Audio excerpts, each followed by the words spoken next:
Buka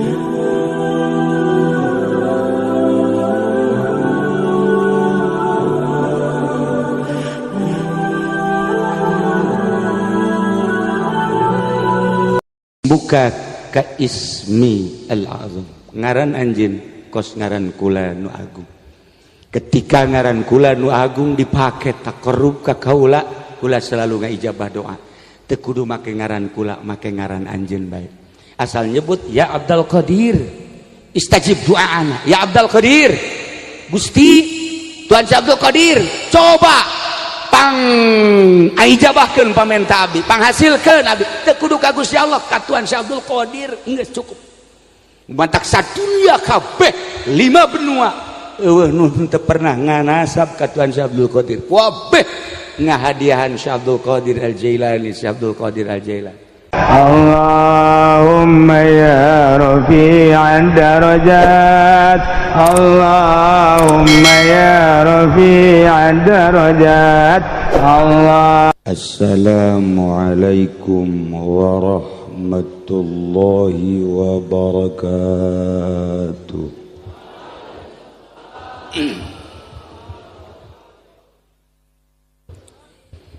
Alhamdulillahilladzi manaha awliya'ahul wusul ila musyahadati anwari sadiyah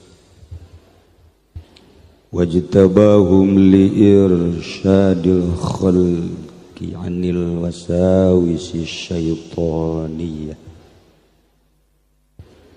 waj'alahum abwaban liman yuridul uluja li hadratih wa khassahum bil ma'arif wal asrar min baini khaliqati wa aminahum fi kitabihil muqaddasil maknun biqaulihi ala inna awliya Allahi la khawfun alaihim wa la hum yahzanun. Wassalatu wassalamu ala sayyidina Muhammadinil khatim Al-Mustafa Ibni Abdillah Ibni Abdil Muttalib Ibni Hashim Ainir Rahmati Rabbaniyati Siratillahil Mustaqim wa ala alihi wa sahbihi haqqa qadrihi wa miqdarihil azim. Amma ba'du. Qala Allah Ta'ala fil Qur'anil Karim wa huwa asdaqul qailin. A'udzu billahi minasy syaithanir rajim. Bismillahirrahmanirrahim. Wa allaw istaqamu 'ala at-tariqati la asqainahum ma'an ghadaqa. Wa qala an-nabiy sallallahu alaihi wasallam taraktukum 'ala al-mahajjati wat-tariqatil bayda. Al-hadits. Langkung tipayun urang sami-sami nyanggakeun puja sendarang puji ka Gusti Allah anu Maha Suci. Nu parantos masihan tina rupa-rupa nikmat ka urang sadayana, terutama nikmat anu kacida pisanageungna nyaeta nikmat iman sendarang Islam. Salawat sinareng salam mugia dilimpahkeun ka junjunan alam Kangjeng Nabi urang Kangjeng Nabi Muhammad sallallahu alaihi wasallam, katut ka para kaluargina oge ka para sahabat-sahabatna rauh para tabi'in atsba tabi'in al-mukarramun, para alimil ulama, para asatid, bil khusus kakersana Kiai Haji Turmudi oge ka para kiai-kiai nu sanesna nu kusim kuring dimulyakeun, mudah-mudahan sami-sami dimulyakeun ku Gusti Allah. Para habaib, alhamdulillah di tengah-tengah orang aya Habib Umar Tohar Semarang, hadir di tengah-tengah orang aya Habib Cocoan, berikut Habib Lutfi lelembutan, alhamdulillah nyana hiber alam hadir lantaran tadi penting merasa kurang sehat periksa dokter. Mudah-mudahan urang dakeun sing enggal damang sing dibere kekuatan ku Gusti Allah jang pun tayangeun urang sarerea. Oge ka para aparatur pemerintah, alhamdulillah aya Bapak Gubernur, Bapak Bupati, kemudian pertahananana alhamdulillah Dandim, Kapolres, aya kabeh ngan amanat nyana dek ngaji bae cenah ka dieu. Bupati ge cenah lah kula mendek ngaji bae moal ngomong. Oh masalah. Geus amanat jadi nyana dek khusu ngaji. Entak tadi nyana rimbasa ceurik inget bebenena nu putus teh.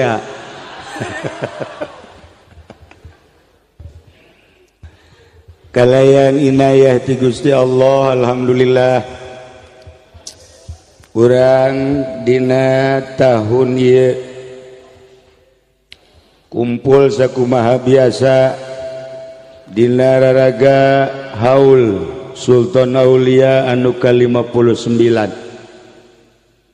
Cikeneh mah tahun kamari urang haul sakumaha paweha tadi nyarita urang geus datang deui padahal anu geus eueuh loba nu tahun kamari milu tahun ieu henteu loba. Urang ge nu tahun ieu milu haul tahun isuk henteu asana ambalayah. Nu dihareup ti heula cenah. Ayeuna duit tukang mah geus tarempo kabeh tah mah. Leuwih ti heula tah mah. Nu jelas bate jaho ta umur urang. Para jamaah kaum muslimin wal muslimat rahimakumullah. Selama 59 tahun di dieu kupun rama didirikan amanat ti guruna Kiai Arsyad bin Haji Ismail oge ti guruna Kiai Dahlan bin Arjai tuluy sabada pun sepuh daya diwasiatkeun ka Sim Kuring ulah majar bahwa Sim Kuring teh ahli thariqah eueuh sakadar katitipan haul jeung katitipan amanat nu sejenna.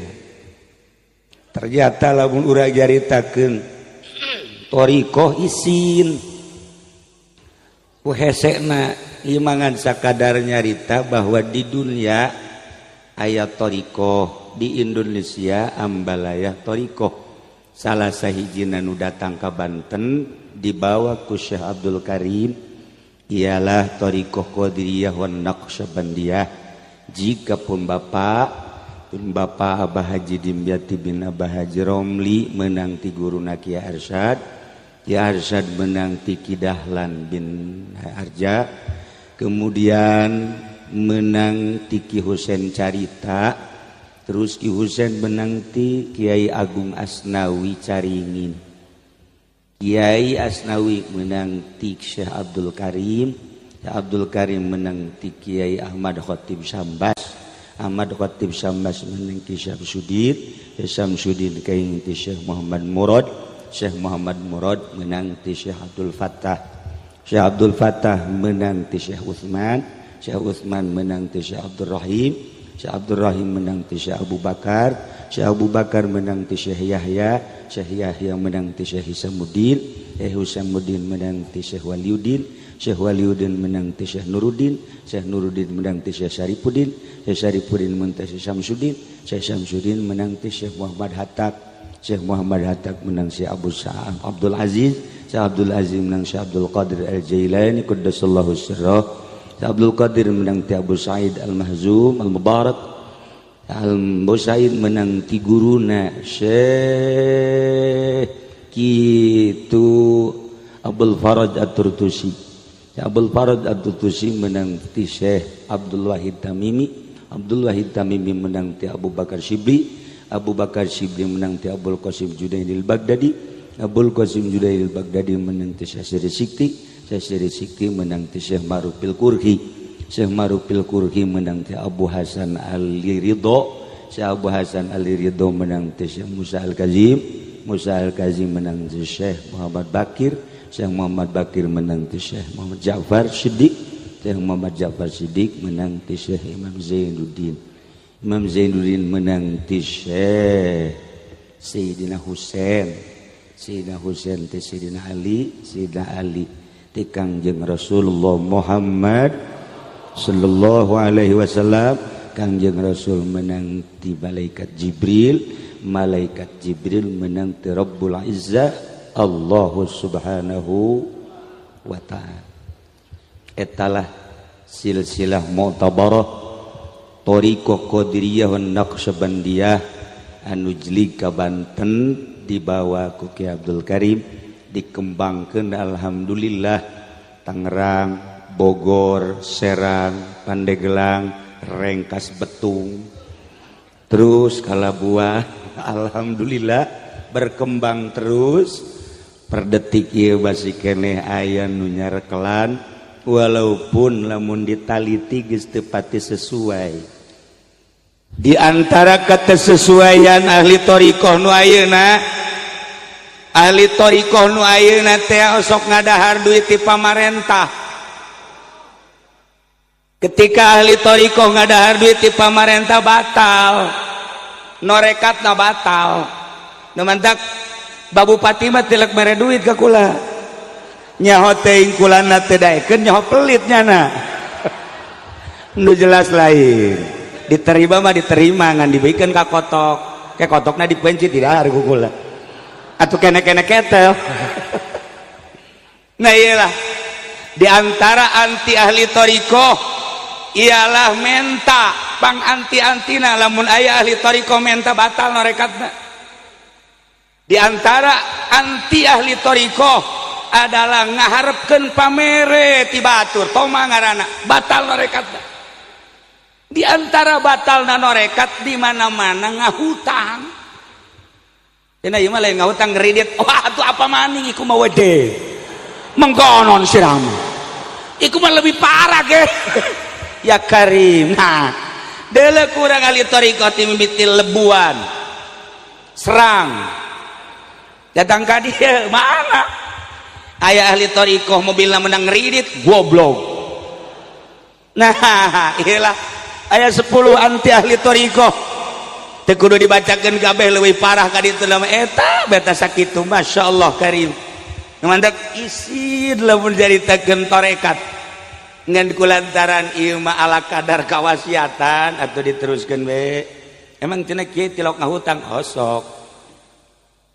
Aju kumaha teh batal. Ngan kula mah mayarna 2 kali lipat. Nyana bungaheun kan. Nah, ai Bang Habib Rozak makan ngeridit bloon kan. Masa norekat ngerodit. Di mana awalna berangkat tarekat nu sabenerna? Nu sabenerna mah kieu.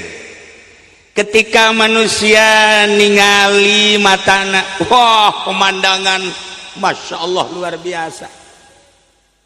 Ningali nu gelis-gelis ya Karim. Ya Allah ya Rabb. Ketika orang ka parahyangan ningali mojang parahyangan, Masya Allah. Ketika orang ka Mesir, ya Karim, oh lu jore di Mesir mah. Ketika orang ka Yordan, ka Maria, ka Uzbekistan, ya Karim, ningali awewe teh lu jore barang balik deui ka Indonesia ka Cikupa, Masya Allah. Okos lain le jelema. Iyalah dadalean eta teh apakah aku nu dikitukeun bae. Ketika beralih kana dedengean, ngadenge dangdut, ngadenge pop mie, ngadenge jazzman dan lain-lain sebagainya. Ieu ceuling ngadenge suara-suara musik anu ngeunaheun langsung menyentuh hati. Masya Allah Karim. Apakah kudu diantep dedengean model kitu?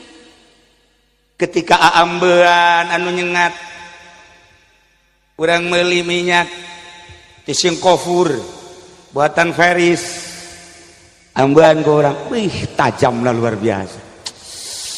Orang liwat set, kosmait anyar, luar biasa. Nah, tidak kadaharan, dimimiti nulada, nutiis, nuamis, nuhasem dan lain sebagainya. Ira rasa nikmat ngeunah, perasaan lezat, beralih karena pakaian, beralih karena kendaraan, beralih karena bangunan. Apakah kudu kitu hirup nu sabenerna?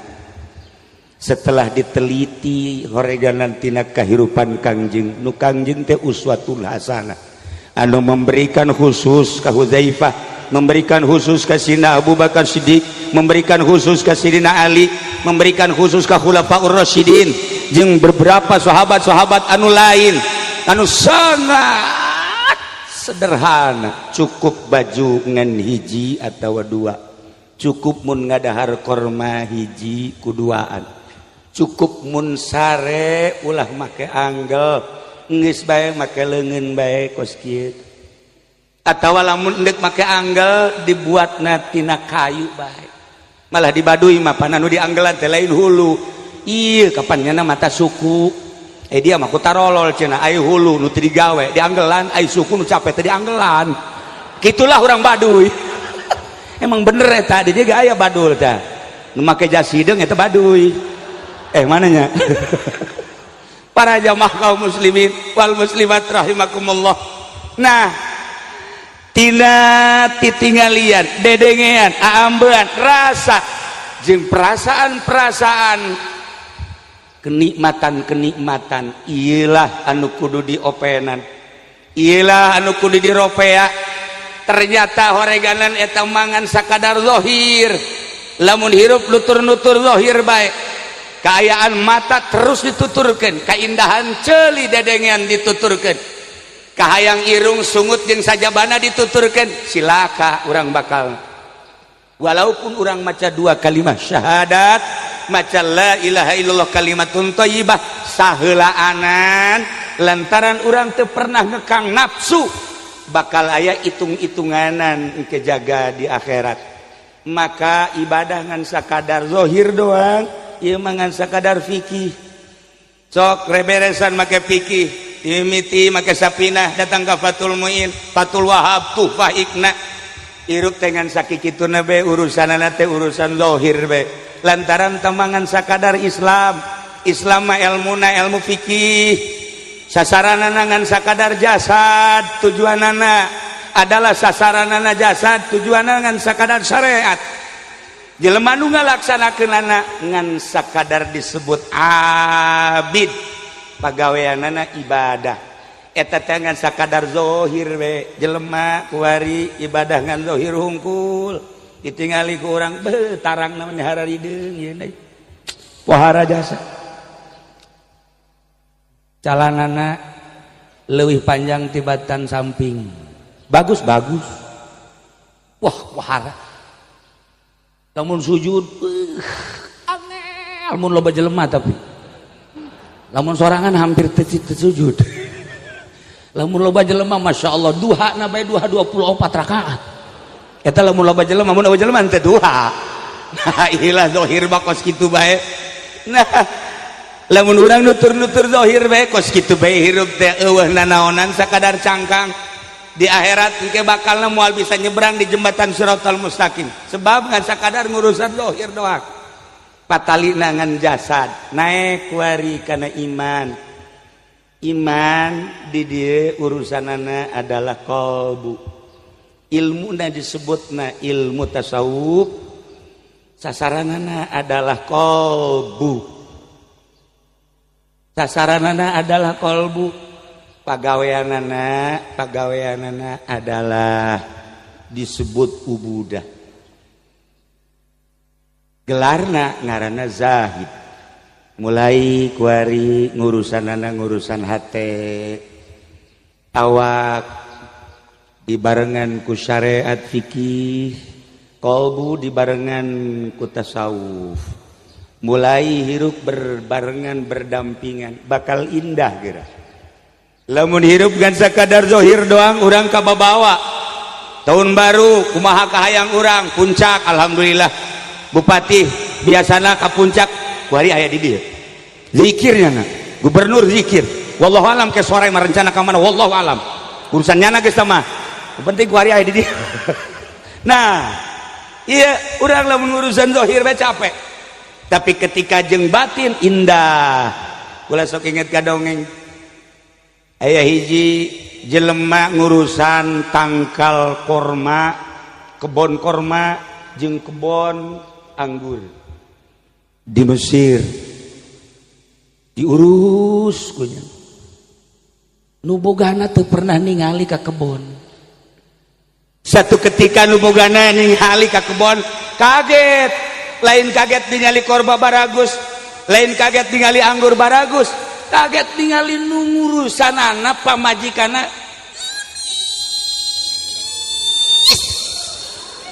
Masya Allah cak nu boga kebon imal lain lalaganya ima turun ti kayangan kayaknya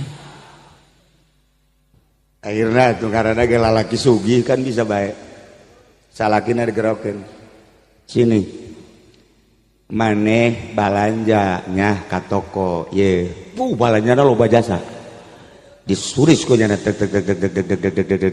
nah ye balanja ka toko tah duit dah bro pamajikanna teu meunang milu ti tah ngajagaan kebon atuh ngaranna ge bujang berangkat bae cenah mamangkaningkan naik onta pamajikanana di deukeutan ku nya neng salaki eueuh ieu kan kebon anu kakak nu kula Masya Allah neng lah geus pokona mah gaji ulah dicaritakeun deui bakal ditaikeun sementara diguprakan duit we tah ieu mah cekel bae jang nih ribuan real dirham maksudna naon tutup pintu-pintu kabeh ulah aya nu neuli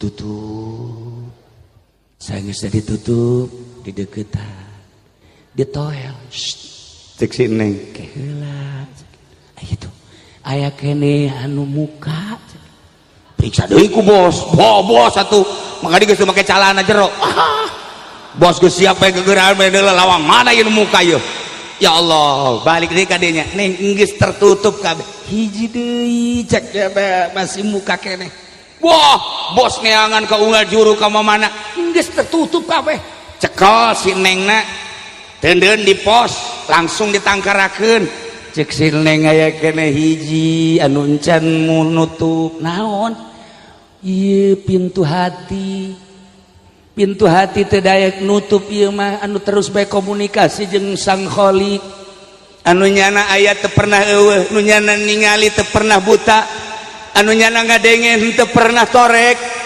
anu nyana uninga teu pernah bodoh ialah pintu hati ieu teu pernah nutup hati abdi mah kadeule bae Sang Khaliq teh andai kata Tuhan bade ngazinahan abdi nyangakeun sadaya-daya ngan pintu hati abdi teu pernah nutup muka terus asa babarengan jeung Sang Maha Pencipta sakitu bae abdi mah langsung eta boboga anu kekenceng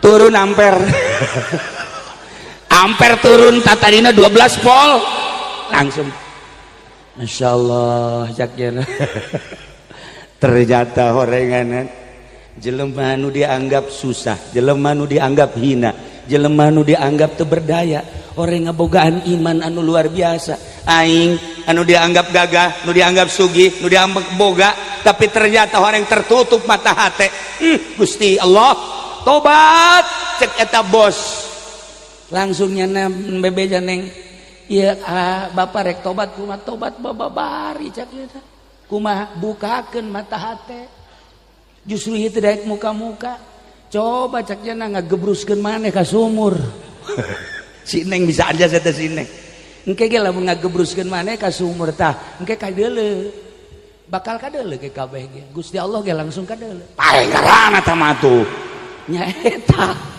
sok geura ge urang datangan cek si neng teh ka kiai-kiai anu imanna tebel anu imanna bener-bener kuat anu mata hatena terbuka nah etalah urang teh kuari ieu nyaritakeun Tuan Syekh Abdul Qadir Al-Jailani qaddasallahu sirrahul aziz, seorang kutubul aulia nu tadi dicaritakeun manakibna ku Kiai Turmudi. Rada aya kakurangan teh geus ti kula nambahan bukuna panjang satungtung deuleu wabeh anu milu haul anu apal kangarana anu pernah nganasab ka anjeunna ditulis bae wabeh ditulis sebagai muridna ku Tuan Syekh, tulis kabeh. Malaikat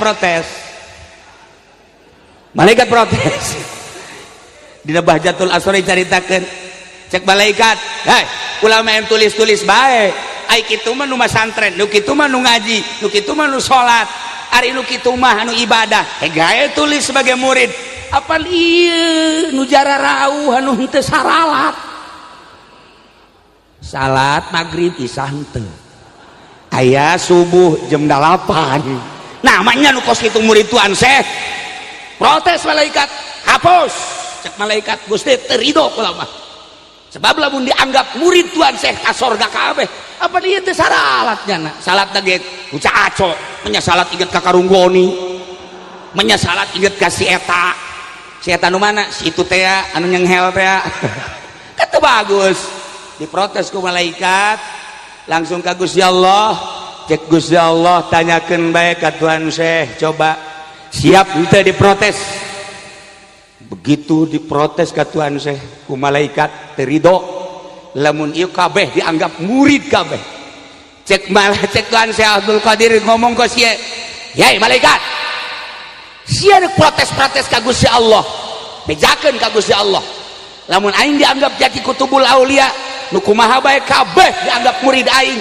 Ya, nu jorek teh anu jorek perlu disapaatan, tulis di bukuna. Nyana jorek aing bagus. Nyana jorek murid aing dianggap wali bagus. Geus nu jarore kalimpudan kudu bagus. Idit sia malaikat ka ditu. Masyaallah. Cek malaikat teh bisa digagugugat. Walara tah tah bantak ente geus teu kudu saralat asal hadir jadi murid. Geus ge cenah kieu teh teu kudu diomongkeun ya kami memang geus tilok ieu.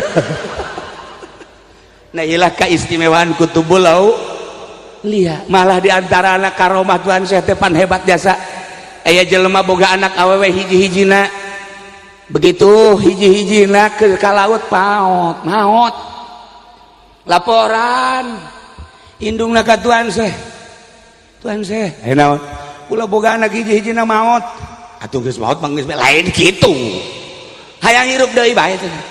Atuh laraonan cek Tuan Syekh teh atuh geus maot bae henteu kula mah hayang hirup deui bae ngan hiji-hijina langsung ngadoa bihaqi jadid dan lain-lain sebagainya. Gusti panghirupkeun deui eta karunya awewe ngan boga anak hiji-hijina. Gas cek Tuan Syekh teh ka induna balik ka dieu saya ge di imah guguran bae nyana bunga sebab Tuan Syekh mah pan tilok kabohong cara Habib Rozak. Lompat pasti cenah ieu. Nah barang datang ka imah di deuleuan di kamar eueuh balik deui nya ka Tuan Syekh. Tuan pan biasana Tuan tilok bohong ku ieu eueuh mah ngadoa deui ka Gusti Allah, ya Rabb bihaqi jadi Muhammadin sallallahu alaihi wasallam dulubi kamahril maut. Ya Allah, tetapi lamun ku Gusti dihampura anggap kula hampura pang hadirkeun deui ya Rabb. Langsung balik aya ge imah bunga teh awewe datang ka imah eueuh deui bae.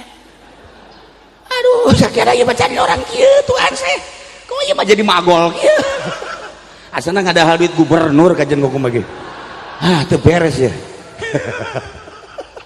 Langsung berangkat deui ka Tuan Syekh encan aya encan 3 kali begitu 3 kali ngotot nyana gas balik lamun kuari awas ancam kukula Gusti Allah baik.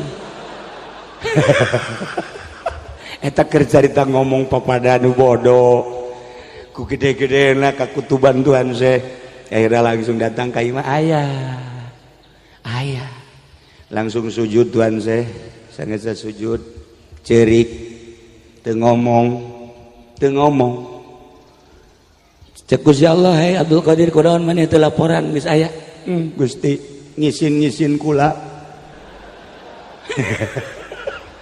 ngisin mainnya kutub angel diijabahna. Tah lamun doa amin mah bener. Masa Habib Rojak geus sama sabulan ge teh diijabah masalah, no problem. Ai kula mapan kutub jakeun. Masa angel sih? Cak Gusti Allah teh hampura. Gusti Allah minta hampura.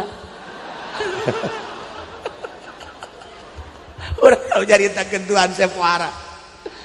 Abdul Qadir jang nutupan kariweuh anjeun, jang nutupan kasedihan anjeun, jang nutupan kehancuran hati anjeun. Geus ayeuna mah hampura yeuh dibejakeun. Pertama maneh menta lantaran beak di laut di daharan laut awakna kula karak putus malaikat Jibril. Jibril segera kumpulkeun. Doa nu pertama Jibril titah ngumpulkeun. Doa nu kadua kakarak ge dihijikeun di jalan. Awewe nu mindungna datang ka imah nyana di jalan kene. Doa nu katilu kakarak aya di imah. Atuh sakitu mah sedeng we cek Gusti Allah atuh. Teu bisa. Gusti mah maha kholik, abdi mah maha makhluk. Gusti mah teu kudu ngutus Jibril, deuk aya bae atuh. Deuk mana kekawasaan Gusti mah jam kudu make Jibril segala rupa. Behe. Parah ieu cek Gusti Allah. Geus. Nu geus mah geus bae. Nu geus mah ngan ka ditu moal deui. Ambo. Kuari mah kieu. Utlub matatlub. Penta ku anjeun naon dipake ka hayang bakal diijabah. Andai kata anjeun nyekel dang daunan bakal jadi duit ka hayang anjeun jadi. Andai kata anjeun nyekel batu-batu bakal jadi emas jadi. Andai kata anjeun leuleuh gulung hayang dijadikeun emas jeung mutiara jadi. Sok utlub matatlub. Lain eta abdi mah. Lain eta. Teu hayang abdi teu dahar teu nginum mentang mata ti peuting teh teu hayang eta Gusti. Nu mantak abdi teu sare unggal peuting zikir ka Gusti taqarrub, tafakur, mujahadah. Abdi teh embung neuleuh dunia indah, embung neuleuh gunung emas, embung neuleuh dirham, hayang teh neuleuh teh ka Gusti bae karidoan Gusti. Manya abdi haju dibere nu kos kitu teu hanai abdi nu kitu mah. Teu hanai. Atuh ayeuna hayang naon abdi mah nu di pikiran teh lain diri abdi. Abdi mah nu di pikiran teh lain sasaha, tapi umat sabada abdi teu aya. Lamun Gusti Roh husul junjunan alam Kangjeng Nabi urang Kangjeng Nabi Muhammad sallallahu alaihi wasallam nyaritakeun ummati kuring ge sarua kos Kangjeng Nabi muridi sanggeusna maot kangjeng selalu inget ka umat. Sanggeusna maot kaula selalu inget ka murid kaula. Pamenta abdi mah Gusti geus bae hayang disalamatkeun seluruh murid kaula sakitu bae abdi mah. Insyaallah cek Gusti Allah geus atuh. Tanda tangan Jibril. Tanda tangan. Geus memang geus bakadong mah dihampura. Tanda dihampurana cek Tuan Syekh kumaha? Ismuka ka ismi al-azam. Ngaran anjeun kos ngaran kula nu agung. Ketika ngaran kula nu agung dipake taqarrub ka kaula, kula selalu ngaijabah doa. Teu kudu make ngaran kula, make ngaran anjeun bae. Asal nyebut ya Abdul Qadir, istajib doaana. Ya Abdul Qadir, Gusti Tuan Abdul Qadir, coba pang aijabahkeun pamenta abdi, panghasilkeun abdi. Teu kudu ka Gusti Allah, ka Tuan Abdul Qadir geus cukup. Mantak sadunya kabeh 5 benua eueuh nu teu pernah nganasab ka Tuan Abdul Qadir. Kabeh ngahadiahan Syekh Abdul Qadir Al-Jailani, Syekh Abdul Qadir Al-Jailani. Cenah Habib Rojak sakitu Abdul Qadiran kok teu diijabah? Abdul Qadir nu mana heula? Sebab nyana boga babaturan ngaran Abdul Qadir. Habib Peing atuh teu moal bere. Jangan yang itu, Bib. Yang ono. Nah, mantak pelebah kolbu kudu diurus. Masyaallah karim. Lamun Tuan Syekh Abdul Qadir ingat ka muridna penerus torikoh nu mana baik nu geus dimuktamarkeun di Indonesia melalui Jatman atawa anu lokal sarua bae kabeh mikiran teh kumaha bangsa, kumaha negara, kumaha umat. Jelema anu cicing dimui mah mikiran ngan sakadar sagulipek samuyeun, jelema anu didepak ngan sakadar sagulipek sadepageun, jelema anu boga yayasan mikiran teh ngan sakadar kumaha murid yayasanana jeung sagulipek yayasan. Tapi ahli thariqah pemikiran anak kumaha umat di Indonesia, kumaha negarawan, kumaha bisnismen, kumaha jelema nganggur. Lamun Pak Gubernur memikirkan tentang nasib rakyatna kumaha supaya ulah miskin, lamun Pak Bupati sakabupaten memikirkan umatna supaya bener-bener supaya bener-bener umatna ieu bisa sejahtera. Tetapi kiai mah nu mikiran teh lain kitu, kumaha Pak Gubernur supaya salamet dunia akhirat, kumaha Pak Bupati supaya salamet dunia akhirat. Jadi dunia mah mobil naon ku bupati dibogaan ya ambalayahnya mobilna anu muter bae eta mobil naon anu muter bae eta naon anu muter bae mobil naon nu nyana eta boga ka molen-molen anu eueuh saungan teh anu saungan mobil naon nu aing teh nyaho nu sia ge sarua teh nyaho jauh mah bodoh mah nu nyana geus bugu mobil kap bupati jang duniana kurang naon. Tapi kula mikiran salamet moal si bupati di akhiratna. Jih, ahli thariqah mah memikirkeun teh kadinya. Lamun ningali jelema malam tahun baru dar ya Karim, Masya Allah ngabeakeun duit nyana duit tang ti mana duit nyana kabungah nyana. Tetapi di akhirat salamet apa moal sih? Ketika jelema dagang geus buguh dagang anu ambruk batur mah moal terus ieu dagangna. Kitu jualan lu lan rugi, jualan rugi, tereh geus anta mah. Ieu nu untung bae, dagang untung. Ah, ieu jelema salamet moal. Ahli thariqah mah memikirkeun teh kasalamatan fid dunya wal akhirah. Kula mah inget ka dongeng di Baghdad. Di Baghdad aya hiji ngaran kiai ngaranna Bahlul. Ketika orang zarah ka Baghdad ge aya dinya merekna Maqbarah Bahlul. Urang liwat ka dinya aya urang zarah heula Ki Bahlul ieu. Ki Bahlul teh okos Bunawa. Begitunya na dipanggil ke kerajaan sekali, dua kali, tilu kali, LDR datang. Begitu datang, kan korsina geus dimerekan dah. Geus dimerekan, Habib Rozak kan merekan diuk bae.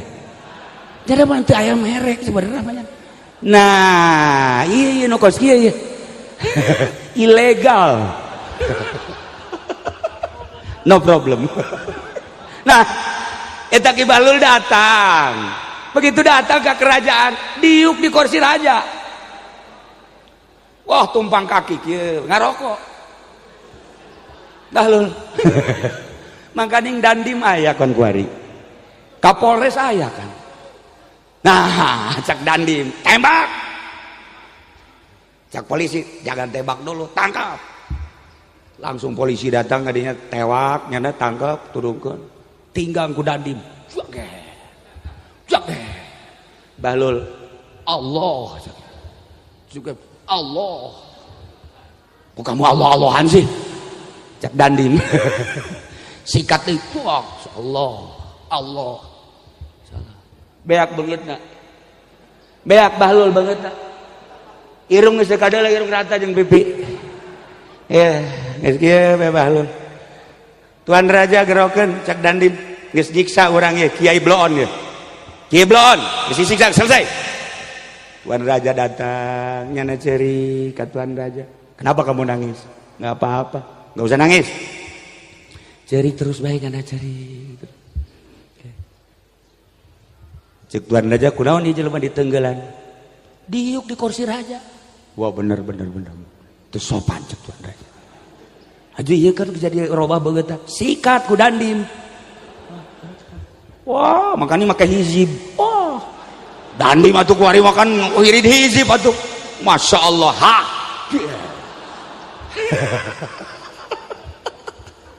Masya Allah. Bagus ya Tuan Raja. Nyana ceri. Tidak perlu nangis. Tuan Raja. Tapi terus cerik. Hai, Bahlul. Ai mana cerik yang cerikan sa?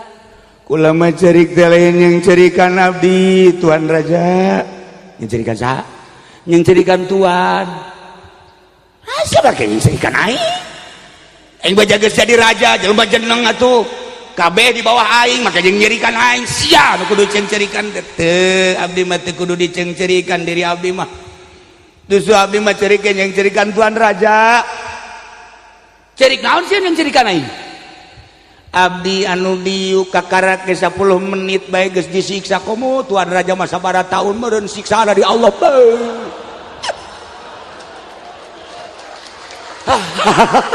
Sak Tuan Raja je pan saya jadi kos kitu atuh. Kek Bahlul tenang. Aing jadi tersentuh ya hati. Tapi lain potongan WH mau ada kabangun Banten kok. Nang nitakula eta. Mantak doakeun. Lamun nyana tadi 2018 can anggeus turunkeun ku urang. Kula mah sabarna pamenta jeung para kiai nu sejen, hiji Banten, 2 tadi teh Syekh Mansur, 3 Syekh Asdawi. Asal jarah ngeunaheun geus senang urang mah sakitu doang. Urang kan ke lamun kadu 2018 ieu kabeh jelema aya 1 juta mah urang jarah kabeh ka ditu. Bareng jeung kula bener teh. Nah, lamun anggeus berarti urang taekeun deui we, lamun teu anggeus bisa kalian abeh lobaan demo. Ya Karim. Insyaallah lah urang ningali gerakanana kuari jalan geus bagus. Bupati ge alhamdulillah jalan geus baragus gadi ngancan anggeus cenah. Dan anggeus minta mohon maaf cenah ka kula teu kudu ka kula ka rakyat. Minta mohon maaf lah. Nah, cek raja teh kula mikiran bae. Kula 10 menit bae ya bengok. Irung teu kadeul rata. Tuan mah sabaraha taun ke di akhirat tak kumaha eta cenah. Ulah loba omong sia Bahlul. Mulai ti harita tobat cak Raja Bahlul. Dicoba tuh kumaha ieu. Dicoba kumaha coba pangmukakeun mata hate selama ieu kula jadi raja teh ku ngeuneunahan. Pan didoakeun lagi ku para kiai. Kula jadi raja teh nu manta kiai nu sok ngadongakeun pamarentah teh kiai hebat eta. Kiai anu geus mukholid jeung pemerintah kiai istimewa. Sebab ngadoakeun pemerintah jeung bangsana. Tapi aya nu lengah ketika kiai ngadoakeun pemerintah nu didoakeun jadi gubernur jadi. Pemerintah anu didoakeun jadi bupati jadi. Kiai nu ngadoakeun setah yang jadi mui jadi. Ku berkahna doa kiai istimewa lengahnya nak horenganan dibalik doa nak nyana diijabah nyana nu mundur pamarentah mangenaheun jadi bupati horenganan majelisna nu nyana nu ngeusian teu karasa ku nyana eta kutukan ti Gusti Allah teu karasa. Kiai ngadoakeun supaya Pak WH jadi gubernur diijabah ku Gusti Allah. Kiai anu hantem-hanteman ngadoakeun zahiron wa batinan anu kadituna minta duit bae ka WH kuari pondok pesantrenna santri eueuh nu ngaji eueuh. Hayo sia. Emang kula teh nyahok itu di Serang di Pandeglang. Dah bupatihna jadi bupati, kiaina jadi sampah. Inget. Kudu kumaha tuh? Ngadoakeun mah ngadoakeun ulah sok hayang dibere. Ngadoakeun ulah sok menta tah ieu kiai goblok nu ngadoakeun jang bangsa jeung negara kudu bersatu tapi menta cuan ulah kudu menta kumaha cenah kiai lamun dibere sia mah sok aju kitu emang sia mah hajun lalungtik bae ka aing. Nah dibalik ngadoakeun pemerintah hasilnya aya kemunduran pada dirina majelis tinggal majelis pondok pesantren tina pondok pesantren introspeksi diri lain pemerintah bae nu kudu tobat kiai nu kudu leuwih tobat kiai nu kudu tobat ya Karim masyaallah iyalah Tuan Syekh Abdul Qadir Al-Jailani nyana mungprung dedeuheun ka murid-muridna nu aya di saantero jagat masyaallah Karim kulangan sakadar nyaritakeun dongeng mimpi Habib Lutfi mimpi aya 4 kuda nu hiji ditaekan ku manehna kuda nu kadua ditaekan ku kula kudana kuda putih nu dihareup ditaekan ku Tuan Syekh Abdul Qadir Al-Jailani nu hiji kosong. Ditanya di kamarana ieu cek Habib Lutfi, kita naik kuda mau kemana? Mau ke Cilogok. Haul. Cuman karena manehna teu sehat, sangat hayang hadir di lelembutana tetap hadir. Geus ngimpi seperti eta disampaikan ka kaula. Nu hiji kosong, nu hiji. Nah ieu nu hiji jang saha? Lamun ka Habib Rojak teu ridho aing mah. Wah teu ridho sama sakit protes aing ka Gusti Allah. Hapus tipek. Ya, ieu kuari kosong kene nu hiji. Kosong kene tanu hiji opat kuda. Lain sembarangan mimpi atuh Habib Lutfi mah. Jeung aya deui seorang Habib nu teu pernah keluar mimpi sarua. Datangan moal dibejakeun, kemudian aya deui seorang kiai kehadiran Tuan Syekh Abdul Qadir. Kuari teh aya hadir melalui impian-impian orang-orang tertentu. Mata kula aju naon gara-garana teu asa isin dikerpeting kene ti kamari dahar ge sawab begitu. Maksudna aku isin. Ya Allah ya Rabb. Teu ngeunah cicing sebab jelema nu karari itu loba nu ngimpi. Iyalah Habib Lutfi impianana pohara. Kemudian ayalah alamat-alamat kakula insyaallah teh kudu dicaritakeun. Ieu mah carita Tuan Syekh Abdul Qadir Pohara, berikut Bahlul, terus berikut kiai-kiai ahli thariqah. Lain sakadar Bahlul, lain memikirkan dirina tapi memikirkan bangsa, umat, pemerintah kumaha sangkan salam. Gitulah abah kula selalu deket jeung pemerintah, hanya ngadoakeun supaya saralamet.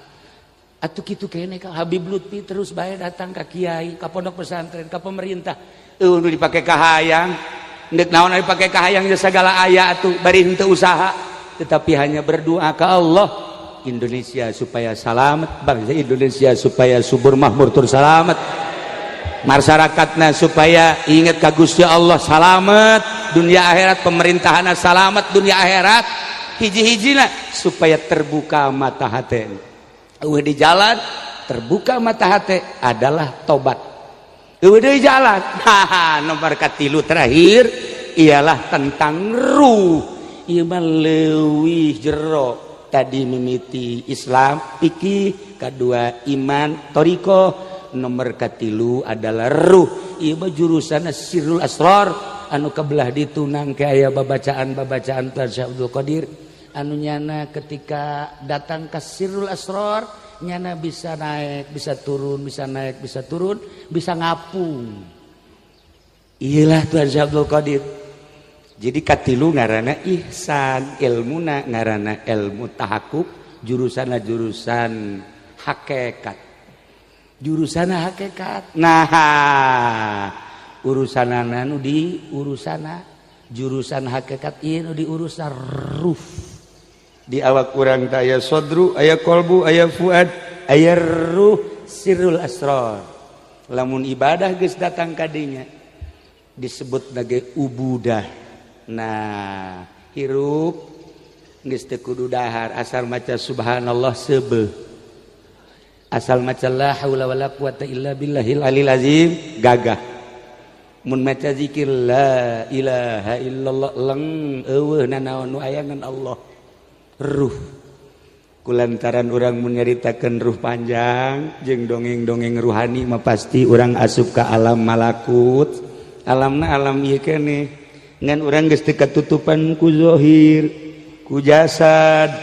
Qalbu urangna geus terbuka ka Allah nu aya ruh urang jeung Allah disingkapkeun blek urangna di dieu tapi urang aya di alam malakut. Urang kapanggih ke jeung malaikat-malaikat, kapanggih jeung lelembutan-lelembutan. Kitulah dina thariqah para jamaah kaum muslimin wal muslimat rahimakumullah. Maka hiji keuntungan urang ayeuna babarengan ngabangsa ka Tuan Syekh Abdul Qadir malah mandar urang dijadikeun muridna. Amin. Nomor kedua ulah hese-hese hadiahan Tuan Syekh Abdul Qadir sebab ngaranna sarua jeung Ismul Azam jaminan Gusti Allah Subhanahu wa taala.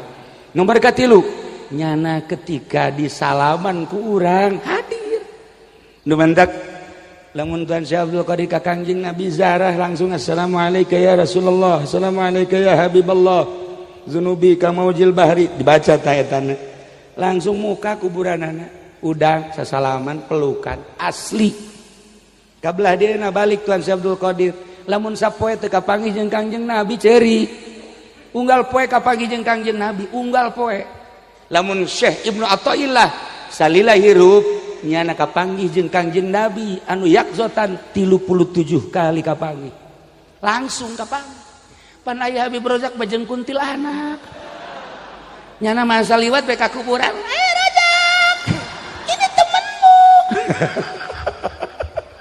tuh mantap kurang lamun neuleunya anak sieun ya mak lampir lah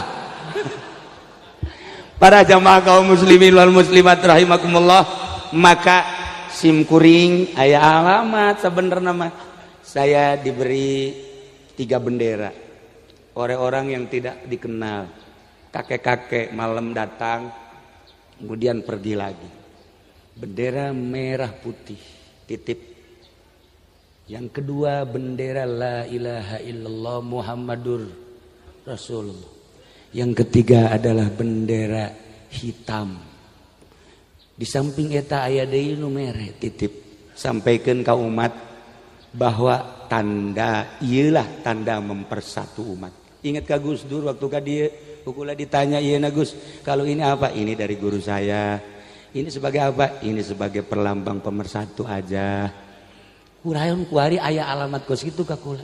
Maneh kade doakeun khususna sa Banten umumna sa Indonesia. Kula mah jelema leutik atungan sakadar ya Allah ya Rabb. Sakumaha sesuai jeung perintah kula selalu ngadoa mudah-mudahan keluarga kula pribadi kula keluarga kula murid-murid kula santri-santri kula umat-umat sa Tangerang sa Banten sa Indonesia oge sa dunia mudah-mudahan menang ridho Allah Subhanahu wa taala. Amin ya robbal.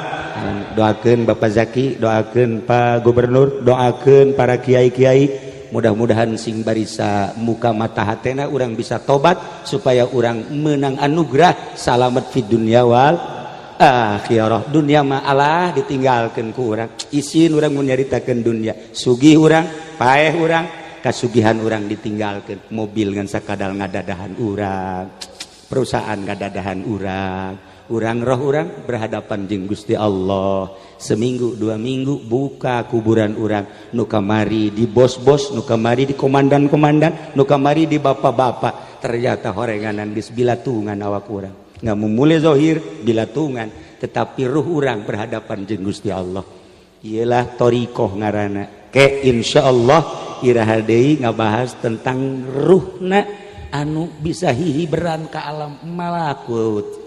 Lamun Habib Lutfi urang nyaritakeun Habib Lutfi moal angis-angis nyaritakeun Habib Umar almarhum condet moal angis-angis nyaritakeun Said Maliki luar biasa jeung nyaritakeun habaib-habaib anu geus usul ilallah lain habaib Syekh Asnawi caringin mantak dizarahan ku urang Syekh Abdul Karim urang nyaritakeun karomah Tan Syekh Abdul Karim luhur teuing ieu bae ulama-ulama Banten kukula ye geus dirangkum karomah Syekh Mansuruddin, karomah Syekh Asnawi, karomah Kiai kitu Syekh Abdul Karim jeung sederetan ahli-ahli thariqah nu aya di Banten kukula keur diteangan karomah-karomahna ke lamun di istikhorohan bagus kukula engke endek di Citak melalui Zaki aya bupati nya tah ya Zaki ya mangitakeun jual ku Zaki duitna jang Zaki Itulah para jamaah kaum muslimin wal muslimat rahimakumullah. Sebab mun urang ngutur-nutur manusiawi atuh teh nafsu ngaran. Mulai mulai palaludar akibat muduran modern, perbandingan urang tersisihkeun ayeuna. Haju kabelah dia nama komom pemimpin Jakarta ku Ahok. Mulai geus masjid anu dibongkar jadikeun taman terus misian penyenain deka rumah coba gitulah akibat ku hawa nafsu perbandingan agama mundur ketika orang nyaritakeun kos kitu nu dilaluhur mah teu narima tetep bae asa menang asa bener lamun ku urang terus ditaliti debat urang jeung bangsa urang debat tinggal kafir bae seserian kos gitulah kemunduran nuku orang dirasakan ketika orang nyaritakan keaslian agama anu jelema berkiprah di negara orang pajar ekstrim gara parah sia gara bakal nyahong ke di hareupeun Allah geus teu wani nyebuteun bank kredit haram teu wani nya nama baheula mah kiai teh warani ai haram bae bunga haram deposito haram bae kredit haram baheula mah satu suara kitabna eta keneh usul fikihna eta keneh kunaon sih eueuh kepentingan agama kuari mah pandu urang keras teuing mah moal dijadikeun KUA aturan waduh moal diangkat jadi MUI aturan moal diangkat anu eta kepentingan eta lah sehingga nampak kuari berbagai organisasi Islam geus teu daek ngahiji Muhammadiyah jeung NU kumaha meureun nasibna teu bisa dihijikeun tambah deui ku berbagai organisasi tinggal urang we nu dihandap mun teu boga patokan geus urang di lembur katanyaan geus urang sing teger nurut teu nurut lain urusan urang mah nyaritakeun aslina bae dipake mangga teu dipake gara modar sia di mangko wae gitu kuari mah digeunggeureukkeun proposal lain ka diri sorangan kanu ngageunggeureukkeunana wah teu lain kiai nu kos kitu mah lain turutaneun urang teu mah kos kitu mah urang-urang nya namanya leg-leg geus ya proposal agama nek dikarumahakeun ieu ketika urang nyaritakeun agama nu asli hese entek terus bae mundur baheula mah diutus ka negeri Yaman diutus ka Mesir diutus ka Irak diutus ka Iran diutus terus utusan kuari ge kiai ngutus ya nyeun pondok di anu setor ka aingnya setor jadi kiai geng kuari bae percis kos polisi teh setor ka Kapolsek setor ka Kapolres eta kos garar itu jadi geng kabeh kuari mah proyek setor ka pimpinan setor ka bupati geng kabeh geus pugu di pemerintahan di polisi di ABRI kos garar itu atuh kiai-kiai teh ulah budak nyalateun nya sabaraha salawatna kok setor ka aing Habib Rozak kok aduh dah kabib bolon teh mah kos itu masa kudu setor aduh ya geus alalakur ya urang dibudayakeun kuari kos kitu teh oh masyaallah ayakhudha min kulli salasina baqarah ayakhudha tegese ngalep ya muad az-zakata in zakat ala ma yamliku igata sawang kang milik man salasina baqaratan ing 30 sapi tabi'an ing tabi aw tabi'atan ladawa sapi tabi'ah tabi waladul baqarah utawi sapi tabi iku anak sapi anak lanang sapi anak lanang iku jenengane tabi wong wedona tabi'ah wa huwa allazi tamassanatal ulalan utawi ya tabi iku kang sampurna ya ladzi ing taun kang awal wa dakhalalan manjing ya tabi bisaniati ing dalam taun kang kaping 2 sik ngomong bahasa kolot urang mah tahun sataun asup kadua ngaranna sapi tabe sataun asup kadua embe gembel mundek dijadikeun korban sataun kadua Iga sarua sempurna setahun awal asup tahun kedua jadi setahun asup kedua sumia tabian dan arania tabian ing tabil lianahu yatba'u makna satuhune iya waladul baqarah iku anut ya waladul baqarah ummahu ing embok waladul baqarah wal unsa lataran nutur-nutur kene anak ka indungna umur satahun masih kene nutur-nutur ka indungna anak urang ge umur 1 tahun mah nutur-nutur ka indungna bae gubu bapana mah 40 peuting geus nutur-nutur bae ka indung waduh tah geus aya teh rahasia deui tah mah kos kitu mah anak mah ceurik ke kajen asal bapana ulah ceurik wal unsa tabiatun lan udai unsa iku tabiah wa awli takhir lan teh awal kumaedakeun kana takhir pasai mukhayyarun baina ayal qura zakaron wa unsa maka wong kang ngalakoni ngalap zakat iku kang dan kornili dalam antarane entang ngalap ya sa'i ing lanang atawa wadon mangga bae ndek lalaki atawa ndek bigang segae wa min kulli arba'ina wallahu a'lam bissawab.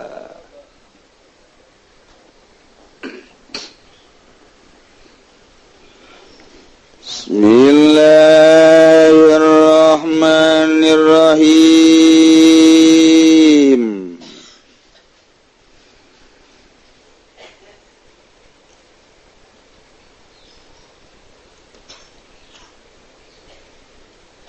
Minna tadhkirul asjar dan ikut tetap setengah saking hikmah utawi ngalanangkeun pirang-pirang sajar. Qadarada alaihi salatu wassalam temen ngarepkeun ya Kangjeng Nabi alaihi salatu wassalam Yazirul qudrata ingin tangalahirkeun ya Kangjeng Nabi ing qudrah bila hikmatin kalawan nora hikmah fisani tazkir ing dalem kalakuan ngalanangkeun Asaqatati simaru maka logor apa pirang-pirang buah pakola maka ngucap ya Kangjeng Nabi ing lapad antum alamu bidunyakum allati hiya mahalul asbab wal ilal awi sirakabe iku kang leuwih weruh kalawan dunya sirakabe kang utaya dunya iku panggonan pirang-pirang sabab lan pirang-pirang elat kadzalika al qada wal qadar wa kadzalika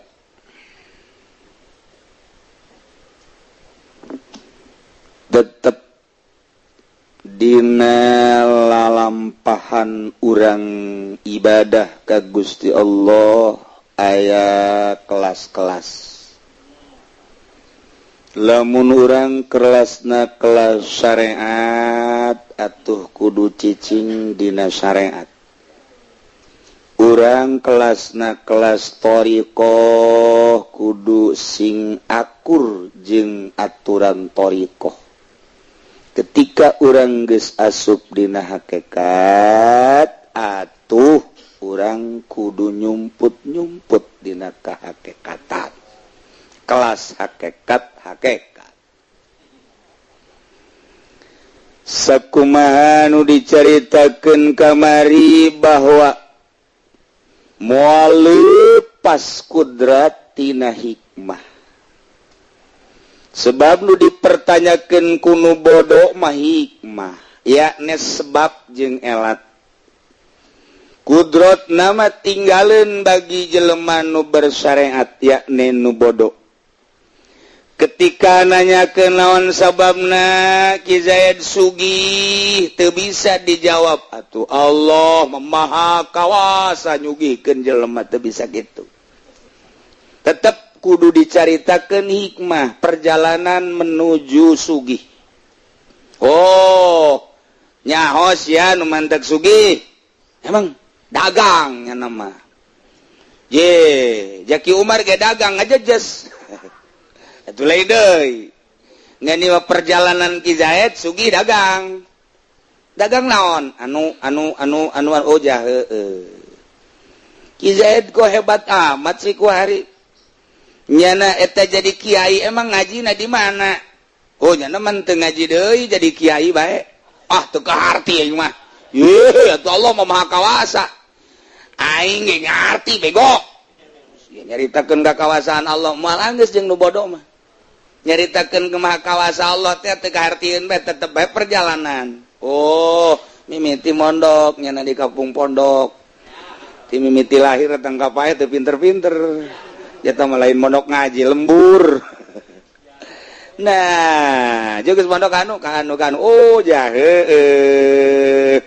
pinter lah nyana. Jadilah kiai kaharti perjalanan. Nah, teu bisa jeung nu bodoh nyaritakeun langsung kudrat.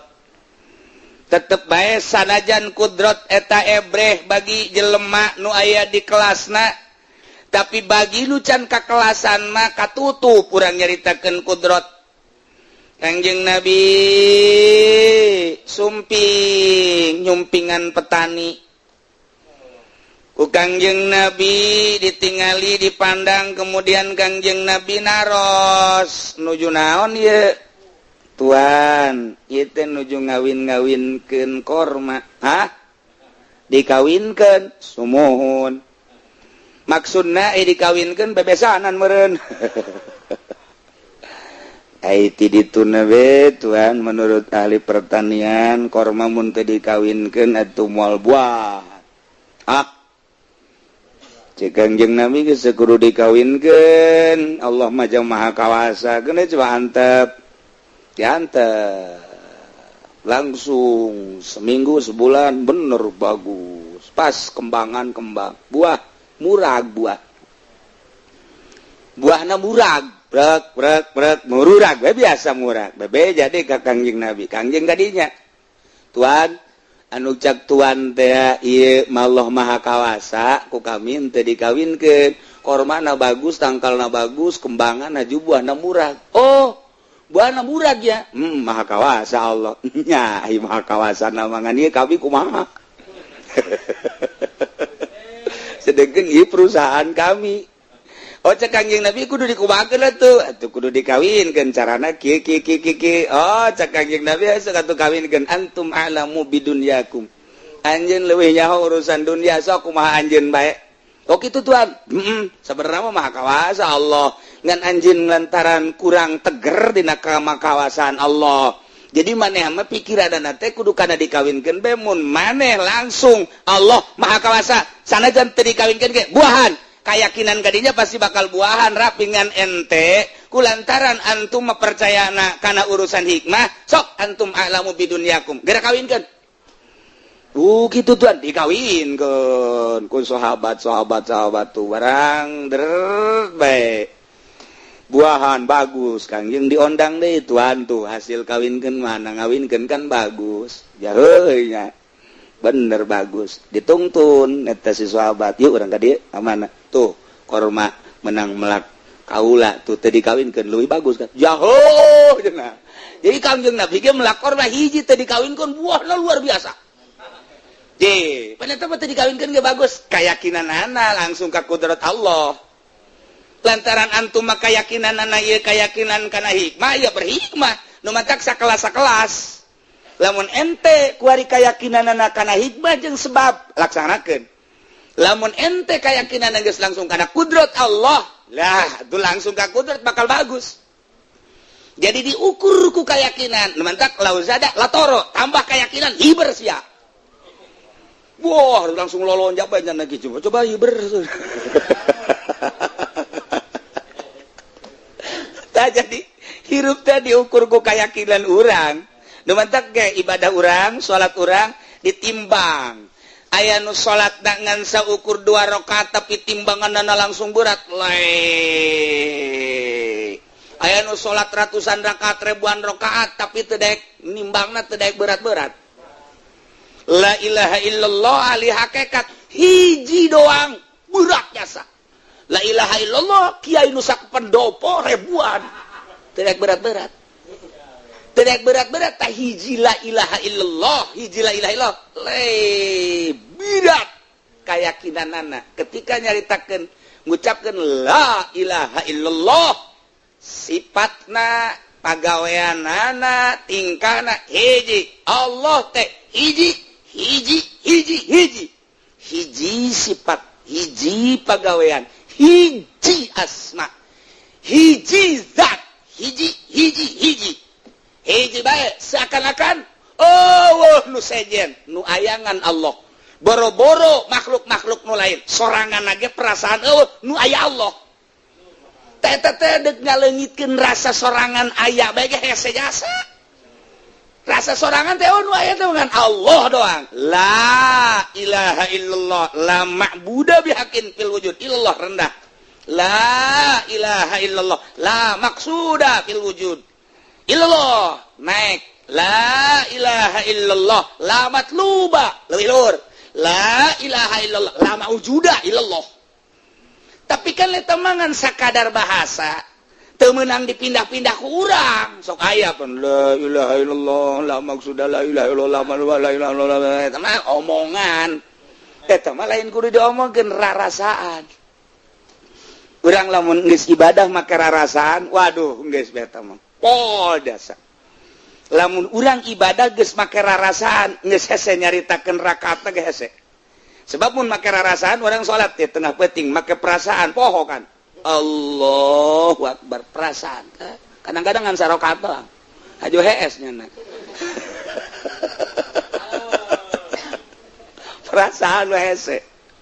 Engke urang dibere kaanehan ku Allah dibere keanehan teh teu karasa urang ge ngahuleng we. Satu ketika urang ke dibere misal ku Allah dibere ya, misal ku Allah dibere maca Quran lah urang tengah beuting. Maca Quran ditenangkeun, maca Quran teh geus teu hayang nanaon hiji we Allah. Ngan ieu mah keur carita Allah mere. Urang maca. Bismillahirrahmanirrahim. Yasin. والقرآن الحكيم إنك لمن المرسلين على صراط مستقيم تنزيل العزيز الرحيم. Misalnya Allah mere teng ngeunaheun perasaan. Ngeunaheun teh lain ngeunaheun sora, lain ngeunaheun makhraj, tapi ngeunah sabulbul urang maca teh ngeunah. Hese tah urang nyaritakeun ku situ mah ngeunah teh ngeunah be. Ngadenge batur ge ngeunaheun ku ngeunah. Urang can sadar tah. Kan ngeunah bae ngeunah dedengean urang katutup bakal teu ngadengenan naon urang teh teu ngadengenan naon ngan urang teh ngan ngarasa ngeunah teu ngadengenan can engah dedeleuan katutup nu kadeuleu Quran we heula dedengean kitu keneh rarasaan asa di mana kukumaha geus teu inget bae maca bae urang Tanzilal Azizir Rahim litu moal hayang gancang wajun sasaha ge nduk saha moal datang moal daek gancang moal bae kajunting biasanya na merebet bae ge ngaji teh merebet bae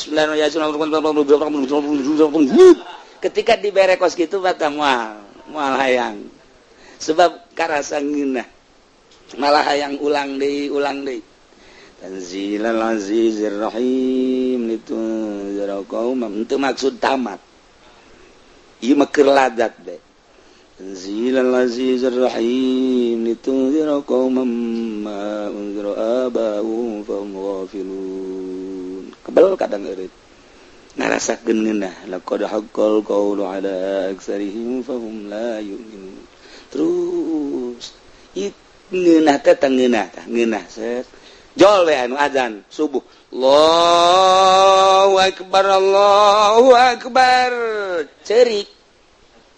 Cerik teh ninggalkeun ngeunah taku ngeunah teh ku ngadenge suara adzan teh asa papegatan. Padahal teh deuk ka Allah keneh suara adzan teh ngajak deuk salat kulantaran keur maca Quran ngeunah mun maca Quran. Zikir teh ku ngeunah ngadenge suara adzan teh asa deuk pindah. Ieu teh asa deuk ditinggalkeun cerik. Aduh, kok eueuh. Ieu waktu teh eueuh jang maca Quran teh keur ngeunah. Cerik nyana cerik teh lain cerik henteu cerik nyaritakeun dosa ingatkeun lain cerik dek ninggalkeun ngeunah ya otomatis geusana shadaqallahul azim berangkatlah misalnya ka masjid salat pan dibere ngeunah deui teh salat ngeunah deui salat lamun dibere ngeunah bae terus lamun geus teu ngeunah caruan henteu bae terus ngeunah teh dibere ngeunah aya dikurangan saeutik ku Allah nu mantak dikurangan neuleuh makhluk aganggu mantak sok embung dalam makhluk teh embung aganggu ku makhluk aganggu ku sora aganggu asal aya makhluk keur tegah teh pindah mantak sensitif no kos kitu mah sensitif pindah trek ka ngeunah leungit anu bertahan terus eta misal kuari misalna ngeunaheun salat diberena terserah Allah beurang misalnya jam zohor dibere ngeunah teh zohor aing ngeunah amat terus ba'diyah zohor ngeunah amat salat tak ayana salat mutlak teh bagi jelema nu ngeunah geus teu dihitungan rakaat ku ngeunah Allahu akbar embung kapanggih jeung sasaha ngonci maneh Allahu akbar ngarasakeun ngeunah hese jol asar teu karasa pan teh asar Allahu akbar asar cerik ieu ngeunah teh bakal ditinggalkeun beres salat asar eueuh salat kan ka dituna tah eta teh teu betah tas asar teh haju eueuh salat tah ka magrib makruh nya teh teu betah hayang geura magrib bae hayang geura salat teh luhinah jasa hayang geura magrib jasa eta jelema kelas teh kos kitu urang waduh sagadeng deui magrib nya teu kaburuna naon ieu teh main bola ieu sebenarnya mah sekarang mandi-mandi acan jauh tah urang ieu keur carita jelema nu ngeunah kelas syariat kelas dino torikoh kelas geus hakikat mah geus lain deui ketika eta sahabat jaritakeun cak Kangjeng Nabi lah geus bae ai ku Allah deuk dibaguskeun mah bagus we Kangjeng Nabi berbicara kudrat sahabat kelas hikmah teu nyambung cak Kangjeng Nabi geus teu kudu dikawinkeun langsung bae geus engke bagus ku Gusti Allah deuk dibaguskeun bagus bae muhun-muhunan kan sahabat mangga jantep ku sahabat ternyata raragaagan Kangjeng Nabi dipanggil deui supaya kasaksian tuh nu cak Kangjeng teh bakal dibaguskeun da ku Gusti teh bukti laragag oh antum a'lamu bi umri dunyakum geus beat tuh anjeun leuwih nyaho ka urusan dunia nya geus kumaha anjeun bae da urusan dunia mah nah cak Kangjeng Nabi lamun percayana langsung ka qudrat yuk ka dieu oh ieu nang pelakan kaula di dulu boh ranggeuyanna luar biasa godeg sahabat godeg apa iya kok teu dikawinkeun bisa bagus kieu bisa model ieu nah iyalah jadi tergantung kumaha keyakinanana urang ibadah ge disesuaikeun jeung keyakinanana urang 10% keyakinan 20 keyakinan 30 terus disesuaikeun jeung keyakinanana nah numantak ieu wa minha tadzkirul asjar hartina ngalanangkeun asjar ngamudakarkeun asjar